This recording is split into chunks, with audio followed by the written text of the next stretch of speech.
Assalamualaikum warahmatullahi wabarakatuh. Pada hari ini kita akan belajar tentang neraca massa dan materi ini melanjutkan materi yang minggu kemarin, yaitu tentang neraca massa juga, tetapi di sini adalah lebih spesifiknya tentang neraca massa yang di sana itu nanti ada daur ulang dan juga neraca massa yang di dalamnya itu tidak hanya dalam satu unit operasi, tetapi ada lebih daripada satu unit operasi.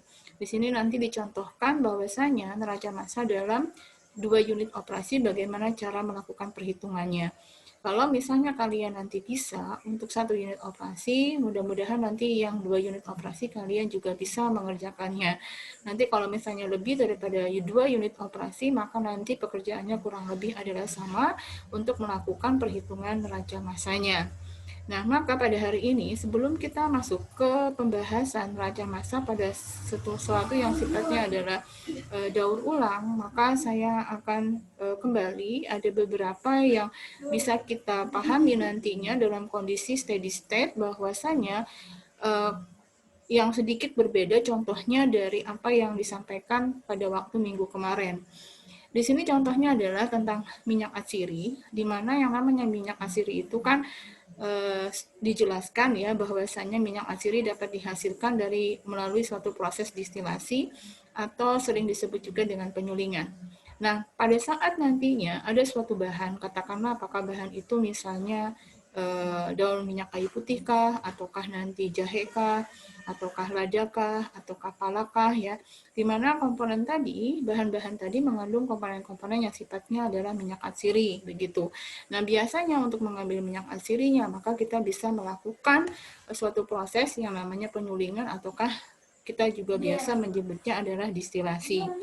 Nah, maka nantinya apabila ada suatu bahan, kita lakukan proses distilasi, katakanlah di sini contohnya misalnya bahan yang kita gunakan untuk proses distilasi itu adalah 1000 kg, begitu ya. Nah, bahan tersebut diketahui bahwasanya mengandung 10% minyak atsiri. Setelah kita lakukan analisis, ternyata minyak atsiri dari bahan mentahnya itu adalah sebesar 10% dan sisanya itu adalah air yang ada di dalam bahan tadi. Kemudian bahan tadi kita lakukan proses distilasi untuk menghasilkan minyak atsirinya, di mana nantinya pada saat kondensasi nanti uap air bersama-sama dengan minyak atsiri terkondensasi nantinya akan membentuk yang namanya cairan. Tetapi cairannya itu adalah suatu cairan yang terpisah antara minyak atsiri dan airnya. Nah, diketahui ternyata dari hasil kondensasi tadi, bahwasanya minyak atsiri yang dihasilkan diketahui sebanyak 60% dan airnya itu adalah sebanyak 40%. Nah, produk yang dihasilkan itu nanti berjumlah 1/10 dari bahan yang masuk. Nah, diketahui bahwasanya bahan yang masuk tadi kan 1000 kg, maka nanti produk yang dihasilkan itu adalah 1/10-nya, yang kandungannya terdiri dari minyak atsiri dan air. Pada dasar distilasi, pada saat kita melakukan proses penyulingan gitu kan ya, atau distilasi, itu nanti memang ada minyak atsiri dan air yang tertinggal di bawah bejana begitu ya, atau di bawah bagian dari distilasi itu. Nah, maka ditanyakan, berapakah jumlah air dan minyak atsiri yang tertinggal di dasar bejana ataukah di dasar alat distilasi itu berdasarkan persen beratnya. Jadi yang ditanyakan di sini adalah persen berat minyak atsiri dan air yang tertinggal di dasar bejana yang tidak ikut terkondensasi. Itu memang biasanya masih tetap ada yang tertinggal di bawah bejananya. Nah, maka dari kasus ini kita bisa membuat suatu diagram begitu ya untuk memudahkan kita di dalam perhitungan, karena tanpa diagram nanti kesulitan bagi kita untuk membuat satu perhitungan. Dari diagram ini kita ketahui dari kasus yang ada, katakanlah misalnya di sini adalah proses distilasi. Kemudian bahan yang masuk diketahui, saya menggunakan huruf F gitu ya, itu sebanyak 1000 kg. Itu diketahui di dalam soal. Nanti basis perhitungan yang kita gunakan itu adalah sebanyak bahan yang masuk, yaitu 1000 kg. Di mana di dalam bahan tadi diketahui 10%-nya itu adalah minyak atsiri atau 0,1 fraksi masanya. Sedangkan sisanya yang 90% atau 0,9 itu adalah air. Dari proses distilasi nantinya kita bisa menguapkan air dan juga di situ nanti ada yang namanya minyak atsiri yang tertinggal di bawah bejana, gitu ya. Ini yang ditanyakan nantinya, berapakah yang tertinggal yang tidak teruapkan menjadi produk? Karena produk tadi katakanlah tadi diketahui di dalam soal itu sebanyak 1/10 dari bahan yang masuk. Kemudian di dalam bahan yang dihasilkan itu mengandung 60% adalah atsiri dan 40%-nya adalah air, atau 0,6 atsiri dan 0,4-nya itu adalah air. Nah, kemudian yang tertinggal yang ada di bawah bejana itu nanti ada atsiri dan ada air, tetapi kita tidak mengetahui berapa jumlah dalam besaran persen dan berapa jumlah air dalam besaran persen beratnya, begitu ya. Ini yang ditanyakan. Nah, maka dari diagram ini kita bisa menghitungnya terlebih dahulu dengan membuat persamaan matematikanya. Diketahui dari diagram itu, maka pertama kali ya secara overall kita bisa membuat suatu persamaan matematika yaitu F sama dengan W ditambahkan dengan P. Kita lihat lagi gambarnya. Ini adalah F gitu kan ya, sama dengan W ditambah dengan P. Karena kan ini masuk dan yang lainnya adalah keluar, dihasilkan. Nah, kemudian bisa kita hasilkan di sini F diketahui adalah 1000, maka W sama dengan 1000 dikurangi P. Bisa ya sampai di sini. Kemudian P diketahui itu adalah 1/10 dari bahan yang masuk. Artinya 1/10 dikalikan dengan 1000 sama dengan 100 kg. Ini adalah produk yang dihasilkan dalam satuannya adalah kilogram, di mana terdiri dari 60%-nya atsiri dan 40%-nya itu adalah air. Kemudian dari persamaan ini, W sama dengan 100 dikurangi P, kita bisa mendapatkan W.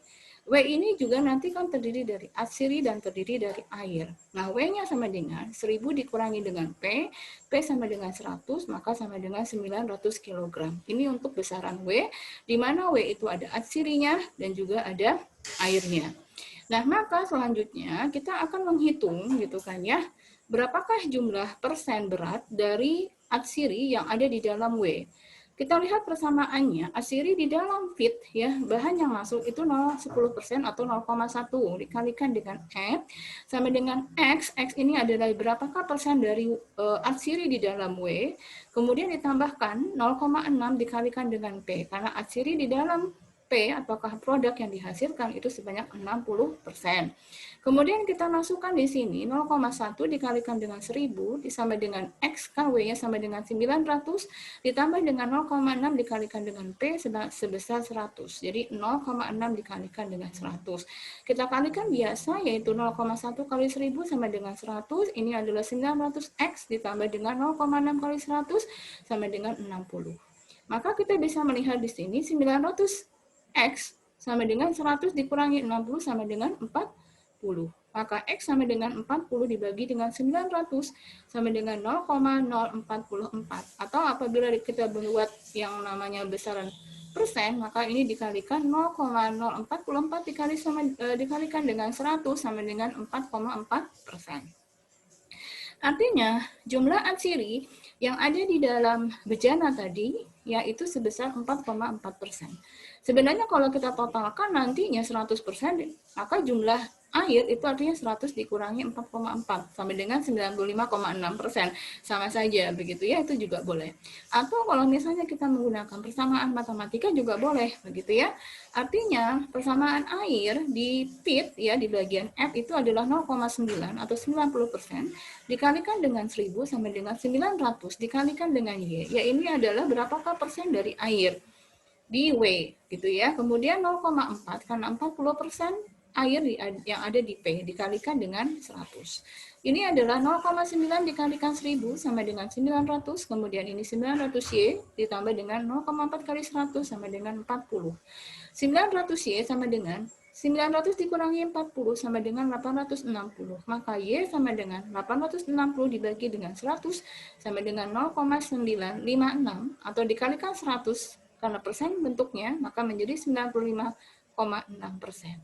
Nah, itulah berapakah persen air yang ada di dalam bejana, itu sebesar 95,6%, sedangkan atsirinya masih tersisa 4,4%. Ya, artinya masih ada yang kalau produksi bersih gitu kan harusnya seluruh atsiri itu teruapkan begitu ya dan menjadi produk. Tapi ya memang tidak seluruhnya bisa diuapkan karena masih ada tersisa di bawah bejana sekitar 4,4%. Nah, ini adalah perhitungan apabila sebagai kasusnya itu adalah bagaimana suatu bahan yang mengandung minyak atsiri yang bisa diuapkan, kemudian juga ada air di dalamnya yang bisa juga kita uapkan. Nah, demikian kita bisa menghitung berdasarkan neraca masanya dalam kondisi steady state bahwasanya atsirinya adalah sekian banyak dan airnya juga adalah sekian banyak di dalam W, begitu ya. Kalau kita ingin mengetahui berapa kilogram, kalikan 4,4% dikalikan dengan 900, 95,6% dikalikan dengan 900, maka kita bisa menghitungnya dalam jumlah kilogram, gitu ya, atau dalam satuan beratnya. Nah, itu contoh untuk kasusnya adalah minyak atsiri. Nah, kemudian contoh yang lain dalam perhitungan neraca massa. Memang neraca massa ini perlu latihan banyak ya, tidak bisa kita hanya menghayal begitu ya, tetapi latihan di dalam perhitungan neraca massa antara satu kasus dengan kasus yang lain sebenarnya kurang lebih adalah sama perhitungannya. Artinya kita hanya membuat diagram, kemudian membuat persamaan matematika, kemudian kita gunakan di situ matematika aljabar, apakah substitusi ataukah eliminasi, maka kita akan mendapatkan sesuatu hal yang menjadi besaran ataukah variabel yang kita akan cari. Gitu ya, mudah ya, tidak terlalu sulit sebenarnya, asalkan kita memahami dengan baik alur ceritanya seperti apa, kemudian kita buat diagramnya.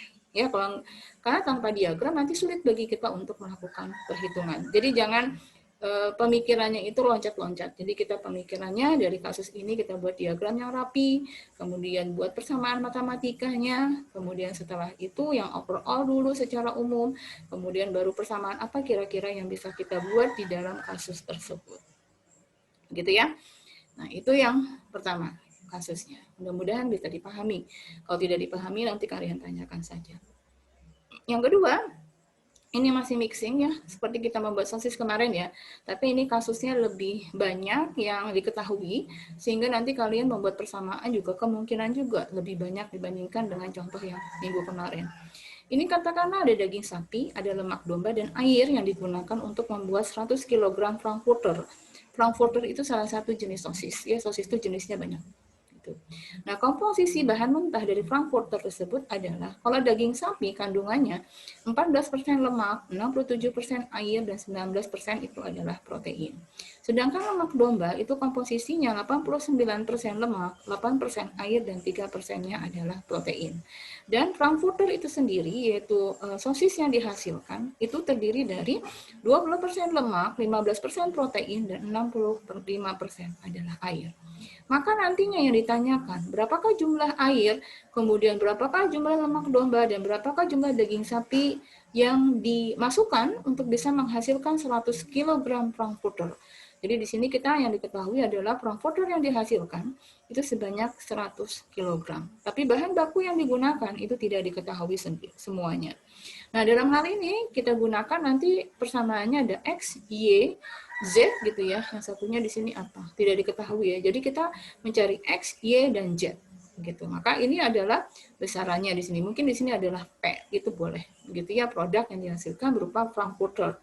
Nah, dari diagram ini, maka yang menjadi basis perhitungannya adalah 100 kg frankfurter yang dihasilkan. Itu yang menjadi acuan kita melakukan perhitungan. Bukan 200 kg, bukan 300 kg, dan seterusnya. Karena hasilnya nanti akan berbeda kalau basis perhitungannya juga berbeda. Ya. Yang pertama adalah kita bisa melihat secara overall persamaan matematikanya. X ditambah Y ditambah Z ditambah Y sama dengan 100. Iya enggak? X ditambah Y ditambah Z sama dengan 100. Gitu ya. Jadi jumlah bahan yang masuk ada 3 variabelnya, sedangkan yang dihasilkan hanya frankfurter saja. Itu pertama. Nah, kemudian juga bisa kita melihat keseimbangan lemak ataukah persamaan lemak. Karena ketiga bagian ini di dalam daging sapi, lemak domba, dan frankfurter itu mengandung lemak. Sedangkan di air memang tidak ada lemak semuanya atau 100%-nya itu adalah air. Nah, kemudian di sini kita bisa melihat di dalam X ya, di dalam daging sapi sebentar 14%, 0,14 X ditambah dengan 0,89 Y di lemak domba sama dengan 0,2 di Y ini kan 0 ya, lemaknya tidak ada, maka kita bukan di Z yang enggak ada air ya. Di Z yang 0 gitu ya, di Y ini adalah lemak domba itu sebesar 89% atau 0,89. Kemudian di dalam frankfurternya itu sebanyak 20%, itu sama dengan 0,2 dikalikan dengan 100. Ini 0,14 X ditambah dengan 0,89 Y sama dengan 20. Ini silakan saja tinggal kalian mensubstitusikan boleh, mengeliminasi juga boleh. Ini katakanlah saya menggunakan substitusi ya, ini dipindahkan menjadi 20 dikurangi 0,14X sama dengan 0,89Y, Y sama dengan 20 dikurangi 0,14X dibagi 0,89. Ini boleh. Dan saya ingatkan bahwasannya perhitungan neraca massal jalannya tidak satu. Jalannya banyak sekali dan semuanya bisa jadi benar. Asalkan logika berpikirnya juga adalah benar ya. Jadi tidak hanya ini yang dikerjakan, bisa dengan cara yang lain. Saya juga tidak akan menyalahkan ya gitu ya kalau memang jalannya benar begitu. Oleh karena itu saya lihat proses perhitungannya mulai dari mana kemana lagi seterusnya begitu ya. Bukan hasil ujung terakhir tetapi adalah proses kalian untuk melakukan perhitungan di dalam neraca massal. Nah, bisa juga nanti kalian menggunakan persamaan protein, karena di seluruh bagian itu ada kandungan proteinnya. Katakanlah di X itu ada 0,19, kemudian di Y 0,03, karena di Z itu di air nggak ada proteinnya, sama dengan frankfurternya 0,15 dikalikan dengan 100 sampai dengan 15, gitu ya. Maka 0,19 X ditambah 0,03, Y-nya saya rubah menjadi disubstitusikan 20 dikurangi 0,14 X dibagi 0,89 sama dengan 15. Tinggal kalian mengalihkan, ini 0,19 X, ini 0,03 kali 20 sama dengan 0,67 dibagi 0,89 dulu ya, kemudian 0,03 dikalikan 0,14 dibagi dengan 0,89 sama dengan 0,047 X sama dengan 15. X-nya kita satukan di sini 0,19 dikurangi 0,0047 sama dengan 0,1853 X. Ini dikurangkan 15 dikurangi 0,67 sama dengan 14,33, maka X sama dengan 14,33 dibagi dengan 0,1853 sampai dengan 77,33 kg. Jadi X itu adalah jumlah daging sapi yang digunakan itu sebesar 77,33 kg. Apabila X diketahui, maka Y-nya dengan mudah kita ketahui. Kita akan masukkan misalnya dengan menggunakan rumus ini, 20 dikurangi 0,14 X gitu ya. X-nya kita ganti menjadi 77,33, hasilnya dibagikan dengan 0,89 sama dengan 10,30 kg. Kemudian untuk menghitung Z, kita bisa menggunakan persamaan yang mana saja, bisa menggunakan persamaan ini. Z sama dengan 100 dikurangi dengan jumlah X dan ditambah dengan jumlah Y sama dengan 12,37 kg jumlah air yang ada di dalam pembuatan frankfurter tadi. Nah, dari sini mudah ya kita mengerjakannya untuk suatu proses yang sifatnya adalah hanya mencampurkan. Mixing itu kan jumlahnya banyak sekali yang bisa kita mix ya, kita campurkan ini dengan ini menjadi ini gitu ya. Kita hanya mencampurkan di mana di dalam proses itu, dalam kondisi steady state, tidak ada yang hilang, tidak ada yang menguap, tidak ada yang terjadi reaksi menjadi sesuatu yang apanya gitu ya, hanya mencampurkan saja. Contohnya pembuatan sosis, pembuatan biskuit, pembuatan berbagai macam pembuatan kan biasanya bentuknya adalah mixing gitu ya. Jangan kita memix ataukah mencampurkan satu bahan dengan bahan yang lainnya, maka kita bisa menghitung berapakah besaran dari masing-masing bahan itu untuk menghasilkan sekian banyak begitu kan ya, dengan komposisi sekian begitu dan seterusnya. Nah, itu adalah contoh yang lebih kompleks ya untuk yang mixing dibandingkan dengan penjelasan yang minggu kemarin. Nah, sekarang kita lanjutkan lagi, itu adalah yang dimana satu unit operasi ya yang kita lakukan. Artinya satu unit operasi mixing, satu unit operasi tentang tadi apa, distilasi gitu ya, ataukah proses evaporasi, ataukah proses hidrasi, menambahkan air, dan selanjutnya. Maka di situ nantinya cukup banyak hal yang bisa kita lakukan untuk satu unit operasi. Nah, apabila kalian sudah memahami dengan baik untuk menghitung neraca massa dengan satu unit operasi, maka kita coba nantinya di dalam suatu proses itu bisa saja nantinya, ini bentuknya yang daur ulang atau recycle ya. Artinya bisa jadi dalam proses itu tidak langsung dihasilkan produk gitu ya. Bisa jadi produk yang dihasilkan tidak sesuai dengan ketentuan gitu kan ya yang telah ditetapkan oleh perusahaan, maka nanti bisa jadi didaur ulang gitu ya. Didaur ulang itu dikembalikan lagi prosesnya, dimasukkan ke bagian yang mana dari unit operasi itu begitu ya, kemudian diproses lagi untuk menghasilkan produk sesuai dengan ketentuan yang ada. Nah, maka penghitungan neraca massa dalam posisinya adalah daur ulang bisa kita lihat dari contoh berikut ini. Saya hanya juga mencontohkan pada saat proses evaporasi. Ada suatu evaporator dengan ukuran pilot pan yang berkapasitasnya adalah 10 kg dalam 1 jam air yang dapat diuapkan. Jadi ukurannya lebih besar ya, artinya di sini dalam posisi 10 kg jumlah air loh yang diuapkan dalam 1 jamnya.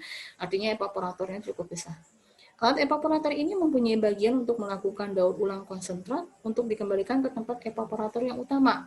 Jadi dia dihasilkan, ternyata konsentrat yang dihasilkan itu tidak sesuai dengan standar, maka dikembalikan lagi ke evaporator itu. Daur ulang dilakukan dengan menggunakan pompa dengan kapasitas dalam kasus ini adalah kapasitas pompa yang digunakan 20 kg per jam.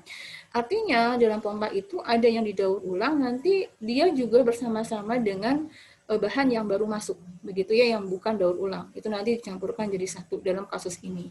Dengan menggunakan pompa dengan kapasitasnya adalah 20 kg dalam 1 jam. Artinya basis yang kita lakukan di dalam perhitungan ini adalah basisnya 1 jam produksi. Konsentrat yang didaur ulang ini akan bergabung dengan bahan yang baru dimasukkan ke dalam evaporator. Itu harus diketahui dulu. Kalau tidak diketahui seperti itu, nanti beda lagi perhitungannya, begitu ya. Jika total padatan bahan yang masuk adalah 5,5%, jadi bahan yang masuk untuk dilakukan konsentrat itu total padatan awalnya adalah 5,5%, dan konsentrat yang dihasilkan itu mengandung total padatannya menjadi 25%. Artinya ada air yang menguap selama proses evaporasi tadi.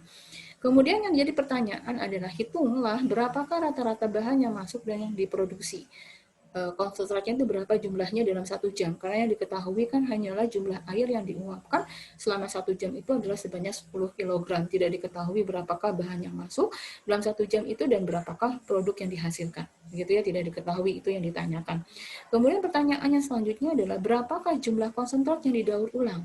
Nanti ada beberapa konsentrat yang akan didaur ulang. Nah, itu nanti perhitungannya berapakah jumlah konsentrat yang akan kita daur ulang dalam setiap jamnya.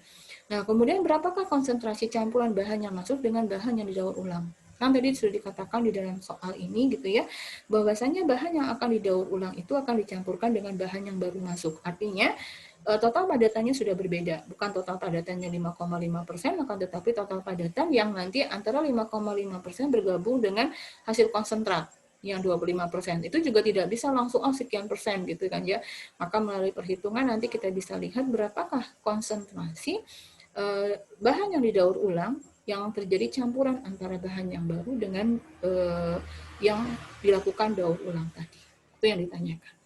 Nah, kita lakukan, kita jawab ya, kita selesaikan kasus ini dengan membuat seperti ini. Katakanlah ini ada suatu evaporator, di mana diketahui di dalam soal tadi, dalam 1 jam produksi basisnya gitu ya, itu nanti bisa menguapkan air sebanyak 10 kg. Katakanlah kita menggunakan variabelnya adalah V.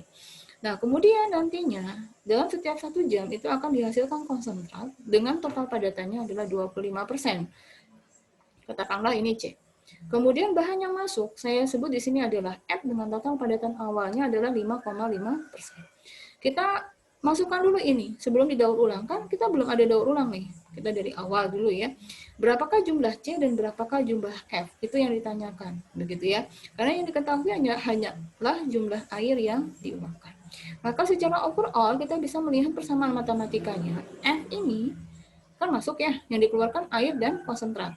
Maka nantinya F sama dengan C ditambah dengan V. F sama dengan C ditambah dengan 10. Karena P diketahui adalah dalam 1 jam itu, setiap 1 jam itu menghasilkan 10 kg uap air. Nah, kemudian ada persamaan yang lain yang bisa kita lihat dari total padatan. Total padatan awal adalah 5,5%. Kalau kita jadikan fraksi massa, itu 5,5 dibagi 100 sama dengan 0,055. Gitu ya. Kemudian yang dihasilkan itu total padatannya adalah 25% atau 0,25. Di dalam air itu tidak diketahui tidak ada padatan di dalamnya. Itu semuanya adalah air. Artinya 0 di sini total padatannya. Maka sama dengan 0,055 F sama dengan C dikalikan dengan 0,25. Kita bisa mensubstitusikan F itu dengan C ditambah dengan 10. Itu boleh. Ataukah nanti mensubstitusikan yang lain juga boleh gitu ya. Tidak harus F yang disubstitusikan. C juga boleh disubstitusikan. Nanti hitungannya adalah sama. Nah, kemudian substitusi 0,055 dikalikan C ditambah dengan 10, karena F digantikan dengan C ditambah dengan 10. Sama dengan 0,25 C. Jadi saya dua-duanya ya, kalau satu variabel, karena kalau dua variabel tidak diketahui, sulit untuk kita melakukan perhitungan. Jadi yang mana kita substitusikan sehingga hanya satu variabel saja yang tidak diketahui di dalam persamaan itu. Nah, kemudian di sini 0,055 C ditambah dengan 0,55 sama dengan 0,25 C. Ini nantinya 0,25 dikurangi dengan 0,055 sama dengan berapa? 0,195. C sama dengan 0,55. C-nya sama dengan 0,55 dibagi dengan 0,195 sama dengan 2,82 kg. Nah, maka dari perhitungan ini kita bisa menghitung berapa jumlah konsentrat yang dihasilkan itu dalam 1 jam. Itu adalah sebesar 2,82 kg. Nah, apabila C diketahui, V diketahui, maka F kan diketahui, bukan? Nah, maka di sini V sama dengan F sama dengan C ditambah dengan 10, F sama dengan C-nya 2,82 ditambah dengan 10, maka F-nya sama dengan 12,82 kg. Artinya bahan yang masuk dalam setiap 1 jam apabila belum terjadi gitu ya daur ulang itu sebanyak 12,82 kg. Itu terus-terusan masuk yang seperti itu. Nah, maka dari sini nantinya kita setelah kita menghasilkan suatu produk, maka baru terjadinya proses yang namanya apa? Daur ulang. Gitu ya. Nah, ingat F-nya sama dengan 12,82. Apabila terjadi daur ulang, maka nanti di sini ada pompa. Ya, pompa dari hasil konsentrat yang dihasilkan dalam setiap jamnya 12, C-nya adalah 2,82 kg, maka nanti bahan yang masuk itu tetaplah 12,82 kg, kemudian terjadi recycle ataukah daur ulang, maka di sini ada pompa. Pompa yang masuk tadi kapasitasnya berapa? 20 kg. Artinya apabila ada bahan yang didaur ulang dari konsentrat yang dihasilkan ditambah dengan F, itu karena kapasitas pompa adalah 20 kg, maka itu sama dengan R ditambah dengan F itu sama dengan 20. Karena F itu diketahui 12,82 kg, ini hasilnya tadi kan, maka berapakah bahan yang akan di-recycle dalam setiap jamnya? Sebanyak 20 dikurangi 12,82 sama dengan R. R ini adalah bahan yang di-recycle sama dengan 7,18 kg. Nah, itu bahan yang di-recycle-nya dalam setiap jamnya.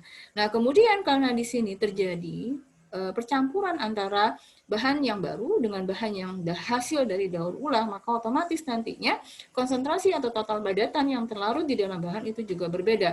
Bukan lagi 5,5%, akan tetapi harus kita hitung ulang. Berapakah nantinya menjadi konsentrasi gitu kan ya bahan campuran antara yang didaur ulang dengan bahan yang baru. Katakanlah tadi jumlahnya karena dalam 1 jam kita menjadikan basis perhitungannya itu adalah 20 dikalikan dengan X sama dengan 0,25 dikalikan dengan 10. Kenapa di sini adalah 10? Kita lihat. Karena jumlah yang masuk 20 kg, air yang diuapkan adalah 10 kg, otomatis jumlah C-nya berapa dalam setiap jamnya? 20 dikurangi 10 sampai dengan 10 kg. Jadi tidak sama dengan yang di sini, hanya 2,82 kg. Jadi setelah di-recycle itu terjadi perbedaan gitu ya. Jumlah konsentrat yang dihasilkan akan tambah banyak. Karena yang diuapkan tetap 10 kg, tapi bahannya masuk menjadi 20 kg. Begitu kan ya, dengan total padatannya masih tetap sama, yaitu yang kita konsentrasikan tadi yaitu 25% atau 0,25. Artinya jumlah ini 20X sama dengan 0,25 kan ini total padatannya. Di sini kan tidak ada padatannya kan. 0,25 dikalikan dengan 10. 20X sama dengan 2,5, 0,25 kali 10. Kemudian X-nya sama dengan 2,5 dibagi 20 sama dengan 0,125. Kemudian untuk menjadi persen kita kalikan dengan 100 maka sama dengan 12,5%.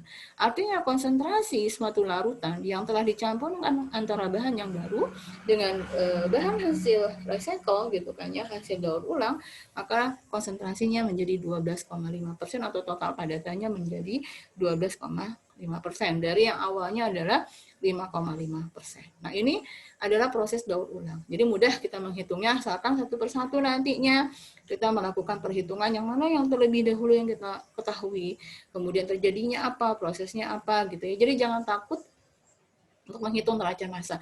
Sebenarnya dia gampang gitu ya, hanya matematika saja bermainnya semuanya gitu kan ya. Tapi ini menjadi apa dan itu yang kita pahami dengan baik. Begitu ya untuk proses di dalam neraca massa.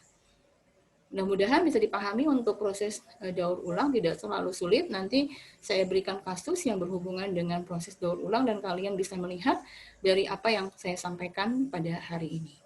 Dan yang selanjutnya adalah ingin saya jelaskan bahwasanya di dalam suatu proses produksi gitu kan ya, di dalam industri itu memang tidak hanya satu unit operasi, akan tetapi bisa jadi terdiri dari beberapa unit operasi nantinya. Dan kita bisa menghitung neraca massa dari beberapa unit operasi tadi. Saya contohkan yang lebih dari satu ya. Di sini saya contohkan yang 2 unit operasinya. Nanti yang 3, 4, dan selanjutnya kalau kalian menyukai dan bisa memahami dengan baik 1 unit dan 2 unit operasi, maka kalian tambahkan yang 3 unit lagi. Begitu ya, 4 unit lagi dan selanjutnya. Maka akhirnya kita memahami neraca massa itu dengan baik gitu kan ya. Dan kondisi yang paling mudah untuk dipahami terlebih dahulu adalah kondisi yang steady state. Nanti kalau sudah kalian paham dengan baik kondisi steady state, maka kalian nanti mempelajari yang unsteady state gitu ya. Nah, kondisi unsteady state artinya kondisi di mana kita bisa melihat di lapangan nanti kenapa jadi ini berkurang, dari mana prosesnya kok bisa. Nah, itu yang kita bisa nanti teliti dengan baik gitu kan ya. Bisa jadi terjadi kebocoran, bisa jadi terjadi nanti kehilangan gitu kan ya, ataukah berbagai macam hal yang bisa terjadi di dalam industri. Nah, kita bisa melihat di sini untuk menghitung neraca massa dalam 2 tahapan, ya, terdiri dari 2 unit operasi. Contohnya di sini adalah kita melakukan pembuatan jam. Tahu nggak jam? Jam itu mungkin bahasa Indonesianya selai, gitu ya, selai. Nah, selai kita buat dari buah-buahan dengan dimana buah-buahan apa saja, bisa buah mangga, bisa buah nanas, gitu ya, yang biasa dibuat untuk membuat jam ataukah membuat selai. Begitu. Kita ketahui ternyata buah yang kita gunakan itu mempunyai total padatan 10% dicampur dengan gula, begitu ya. Jadi nanti buah-buahan ini kita akan campurkan dengan gula untuk membuat jam ya. Kita pahami dengan baik. Kemudian juga biasanya untuk lebih menggel bentuknya maka ditambahkan dengan pektin. Ini kasusnya ditambahkan dengan pektin. Walaupun kita membuat bisa jadi tidak ditambahkan dengan pektin. Jadi kita memanfaatkan pektin yang ada di dalam buah itu sendiri. Nah, kasus ini ada buah dengan total padatan ada 10%, kemudian dicampurkan dengan gula dan dicampurkan dengan pektin.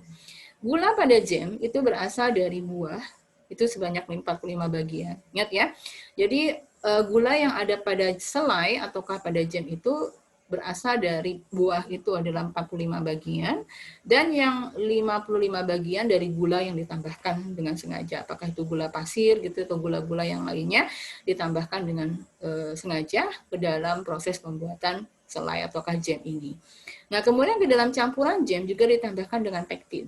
Ya, dengan perbandingan 1 kg pektin ditambahkan itu apabila jumlah gula yang ditambahkan sebanyak 100 kg gula. Campuran ini selanjutnya dievaporasi untuk menghasilkan jam buah sebanyak 100 kg dengan total padatannya adalah 65%.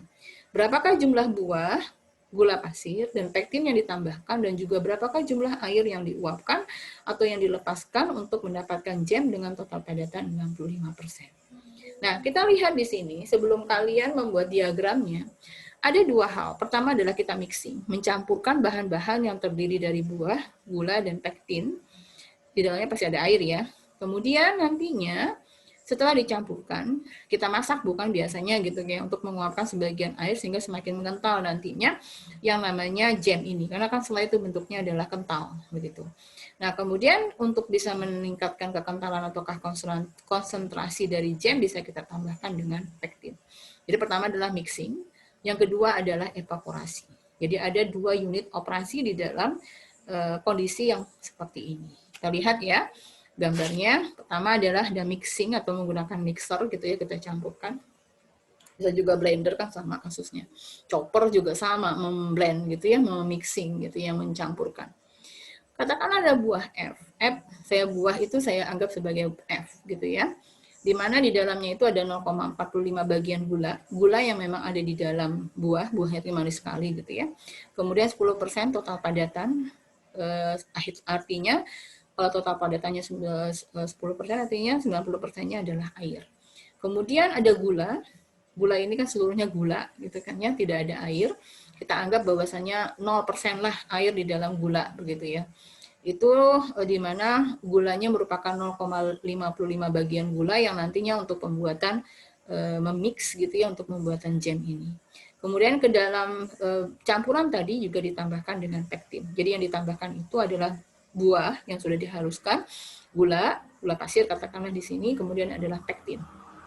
Kemudian setelah dicampur seluruhnya, itu terjadi proses evaporasi di dalam evaporator. Ya, memasak itu sebenarnya juga evaporator kan, kita menguapkan air di dalam wajan begitu ya. Itu kemudian nanti yang menguap itu adalah air, kemudian produk jamnya yang dihasilkan gitu ya. Di mana jam yang dihasilkan saya beri variabelnya adalah J.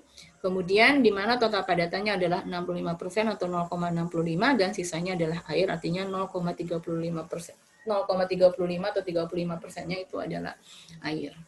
Nah, selanjutnya basis perhitungan yang kita gunakan adalah untuk menghasilkan jam sebanyak, di sini kita ketahui bahwasanya jam yang dihasilkan itu adalah sebanyak berapa tadi? 100 jam yang dihasilkan sebanyak 100 kg. Jadi yang menjadi basis perhitungannya itu adalah untuk menghasilkan jam sebanyak 100 kg jam. Gitu ya, dalam tidak ada situ jam ataukah per hari tuh berapa, tapi yang pasti adalah 100 kg jam yang dihasilkan, basis perhitungannya. Setelah kita mendapatkan diagram dan menentukan basis perhitungannya, selanjutnya kita membuat persamaan matematikanya. Persamaan matematika yang paling mudah dulu yang kalian buat di sini adalah perbandingan. F berbanding G untuk gula ya. Ini kan masing-masing kita yang ada gulanya kan di dalam buah dan di dalam gula pasir. Di P tidak ada di pektin dan di J memang ada nantinya gitu ya. Tapi kita lihat perbandingan yang masuk itu adalah 0,45 dibagi dengan 0,55 F banding G itu untuk gula 0,45 dibagi dengan 55, atau kalau saya bilang F sama dengan 45 per 55 dikalikan dengan G, satu persamaan. Kemudian untuk pektin, dalam setiap 1 kg pektin katanya, itu nanti ditambahkan 100 kg gula. Gula kan G, pektinnya P. Gitu ya, maka P per G sama dengan 1 per 100. Boleh saya buat begini ya? Boleh. Di mana nantinya P itu sama dengan 1 per 100 dikalikan dengan G. Ini adalah persamaan yang kedua. Ini persamaan yang pertama, ini adalah persamaan yang kedua. Kemudian kita melihat persamaan total padatan. Kita yang ada padatannya saja yang kita lihat. Yang ada padatannya di buah, di gula pasir, di pektin, dan di jam. Di air tidak ada. Karena kan semuanya adalah bentuknya air. Nah, maka kita bisa melihat di sini total padatannya kan 10%. Artinya 0,1 F ditambahkan dengan G, G seluruhnya dianggap adalah asumsinya itu adalah semuanya padatan, gula ya tidak ada airnya, dan pektin juga dianggap seluruhnya adalah padatan. Maka 0,1 F ditambah G ditambah P sama dengan 0,65 J. Ya, karena total padatan di J, di jam itu sebesar 65%. Kita kan sulit nih menghitungnya 0,F, G, P, dan J. J walaupun kita ganti dengan 100, tapi kan di sini ada 3 variabel. 2 variabel mungkin bisa substitusi, 2 variabel mungkin bisa juga, 3 juga bisa dengan eliminasi. Saya mencontohkan di sini adalah dengan jalan substitusi. Katakanlah F saya ganti menjadi 0,145 per 55 dikalikan dengan G. Supaya saya ingin mencari G dulu di sini. G ditambah dengan G yang ini, ditambah dengan saya ganti P yang pektin menjadi 1/100 kalikan dengan G. 0,6 dikalikan dengan 100. Maka di sini kita hitung, kalian bisa menghitung sendiri, ini menjadi 0,081 G ditambah dengan G 0,01 G ditambah dengan 0,01 G sama dengan 65. Kita jumlahkan, maka ini menjadi 1,091 G sama dengan 65. 65, kita bisa mencari G dong dari sini. 65 bagi 1,091 sama dengan 59,58 kg kilogram, atau kalau kita bulatkan menjadi 60 kg. Nah, maka kita ketahui bahwasanya dalam 100 kg jam yang dihasilkan itu menggunakan gula pasir sebanyak 60 kg. Nah, pertanyaannya berapakah jumlah buahnya dan berapakah jumlah pektin yang ditambahkan? Kita gunakan persamaan ini untuk mendapatkan F dan menggunakan persamaan ini untuk mendapatkan G. Kita lihat sini. F sama dengan 45 per 55 kalikan dengan G, G-nya adalah 60 kg tadi, maka buah yang ditambahkan itu sebesar 49,1 kg. Buah, ya. Jadi banyak sekali memang membuat jam itu lebih banyak gulanya nantinya. Begitu ya. Kemudian agar lebih kental nantinya, begitu ya. Maka nanti kita tambahkan dengan pektin, maka P sama dengan 1/100 dikalikan dengan G, P-nya sama dengan 0,01 kalikan 60, maka pektin dalam 100 kg jam yang dihasilkan dan 60 kg gula, maka sebesar 0,6 kg pektin yang ditambahkan. Nah, kita sudah dapat ya, berapa jumlah pektin, berapa jumlah buah, dan berapakah jumlah gula pasir yang ditambahkan. Ada satu pertanyaan yang belum selesai, berapakah jumlah airnya? Nah, jumlah airnya kita menggunakan persamaan air, yang ada airnya kan, tadi dikatakan bahwasanya pektin dan gula itu dianggap tidak ada airnya. airnya sangat kecil sekali, jadi kurang berpengaruh gitu ya, walaupun berpengaruh sangat kecil sekali, maka dianggap tidak ada. Maka yang ada airnya yang cukup besar itu adalah di buah, kemudian di air itu sendiri yang diuapkan, dan di dalam jamnya. Ini 0,9 M sama dengan W ditambah 0,35 C. 0,9 dikalikan dengan F-nya berapa? 49,1 sama dengan W ditambah 0,35 dikalikan dengan 100. Maka ini kita kalikan menjadi 44,19 ditambah dengan sama dengan W ditambah dengan 35, W sama dengan 44,19 kurangi 35, W-nya sebesar 9,19 kg. Artinya jumlah air yang diuapkan memang sangat sedikit, tidak terlalu banyak gitu kan, kita hanya mengevaporasi bukan mengeringkan. Walaupun di awalnya air itu jumlahnya adalah 90%. Akan tetapi nantinya karena padatan yang ditambahkan cukup banyak, kita menambahkan gula, kemudian menambahkan pektin ya, akibatnya nantinya total padatan terlarutnya akan semakin meningkat begitu, walaupun jumlah air yang diuapkan hanyalah sedikit ya, hanya 9,19 kilogram saja. Karena jumlah yang dihasilkan itu 100 kilogram, yang ditambahkan paling banyak itu dari gula dan juga dari pektin. Yang kalau jadi buah-buahan kan kebanyakan adalah air gitu ya, nanti airnya melarutkan yang namanya si gulanya sendiri, sehingga nanti bentuknya tidak terlalu padat sekali, tetapi bentuknya lebih menggel, begitu ya. Nah, mudah-mudahan kalian bisa menghitung baik yang nantinya 1 unit operasi untuk menghitung neraca massa, kemudian apabila neraca massanya terjadi daur ulang, kalian juga bisa menghitungnya, ataukah nanti ada 2 unit operasi yang di dalam suatu proses produksi, katakanlah membuat jam begitu ya, nah kita bisa menghitung neraca massanya. Demikian yang bisa saya sampaikan untuk neraca massa untuk bagian kedua ini. Terima kasih. Assalamualaikum warahmatullahi wabarakatuh.